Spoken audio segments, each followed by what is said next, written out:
आपको रूस की बिल्कुल नई मिसाइल दिखाते हैं जिसका नाम है ओशनिक मिसाइल। अमेरिका को जब इस मिसाइल का पता चला तो इस मिसाइल की खुफिया पड़ताल की गई।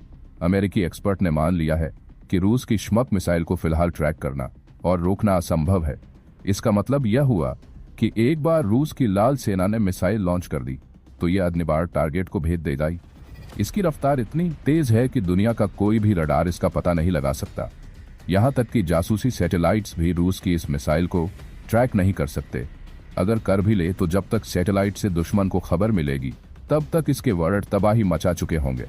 दरअसल मिसाइल की स्पीड 11,000 किमी प्रति घंटे है, यानी हर सेकंड 3 किमी की। यही वजह है कि रडार चकमा खा जाते हैं। अब यह हथियार घातक क्यों है, उसकी दूसरी वजह भी जान लीजिए।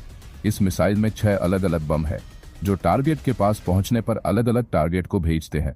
माना जा रहा है कि रूस ने इस मिसाइल का यूक्रेन में टेस्ट किया था। यह वीडियो इसी का सबूत है।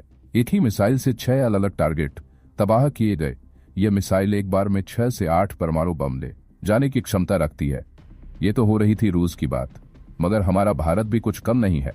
भारत ने तैयार किया अपना आयरन डोम, एक ऐसा ताकतवर एयर डिफेंस सिस्टम जिसकी काबिलियत देख चीन और पाकिस्तान की हुई रातों की नींद हराम अब भारत के सीमा क्षेत्र में ना घुस पाएगी। दुश्मनों की मिसाइल ना ही कोई स्पाई ड्रोन। दोस्तों, आपने इजराइल के आयरन डोम के बारे में जरूर सुना होगा, जिसने इजराइल के चारों तरफ एक सुरक्षा कवच बना रखा है। इसके अलावा भारत और चीन के बीच भी बॉर्डर की टेंशन बढ़ी हुई है और हमारे जानी दुश्मन पाकिस्तान की नजर ही जम्मू कश्मीर बॉर्डर पर हमेशा टिकी रहती है। ऐसे में नाजुक हालातों को देखकर भारत का रक्षा मंत्रालय भी यह सोचने पर मजबूर हो गया कि अगर कभी हमारे देश पर अगर एयर अटैक हो तो हम उसे कैसे रोक पाएंगे। और इसी सोच के साथ लॉन्च हुआ BMD यानी बैलिस्टिक मिसाइल डिफेंस प्रोग्राम, जिसने हाल ही में भारत को इतनी बड़ी सफलता मिली है, जिसे देख चीन और पाकिस्तान के पैरों तले जमीन खिसक गई है।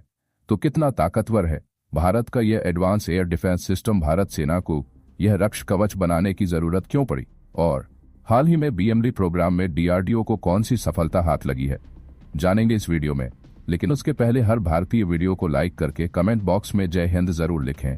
याद रहे जय हिंद का नारा लगाना हमारे लिए गर्व की बात है। दोस्तों, इस कहानी की शुरुआत होती है 90 के दशक में, जब चीन और पाकिस्तान बॉर्डर पर टेंशन बढ़ती जा रही थी। इस दौर में जहां चीन अपनी मिसाइल डेवलप कर चुका था, वहीं उसके तलवे चाट कर पाकिस्तान ने भी चीनी मिसाइल्स खरीद ली थी। इसलिए साल 1995 में भारत सरकार ने 300 surface to air missile system बनाया, जिससे न सिर्फ देश के सीमा क्षेत्र में बल्कि नई दिल्ली और कई बड़े शहरों में तैनात किया गया। जिसके बाद पाकिस्तान ने भी अपना अंडरग्राउंड न्यूक्लियर टेस्ट पूरा किया और अगले ही साल कारगिल युद्ध छेड़ दिया। 1999 के इस कारगिल युद्ध में एक तो पाकिस्तान ने भारत में घुसपैठ की थी, लेकिन ऊपर से वह खुद ही भारत पर न्यूक्लियर मिसाइल अटैक करने की धमकी दे रहा था। तभी भारत सरकार को एक पावरफुल एयर डिफेंस सिस्टम की कमी महसूस हुई थी और इसी युद्ध के दौरान प्राइम मिनिस्टर अटल बिहारी वाजपेयी ने BMD यानी बैलिस्टिक मिसाइल डिफेंस प्रोग्राम को लॉन्च कर दिया, जिसकी टेस्टिंग साल 2006 से शुरू की गई। और पिछले 24 सालों में भारत का यह एयर डिफेंस सिस्टम इतना ताकतवर बन चुका है कि जुलाई 2024 में जब इसके फेज 2 की टेस्टिंग हुई तो चीन और पाकिस्तान की रातों की नींदें उड़ गई। धन्यवाद। हमारी ये वीडियो समाप्त होती है। हाँ, वीडियो अच्छी लगी हो तो वीडियो को लाइक करें और DSN न्यूज़ चैनल को सब्सक्राइब करें।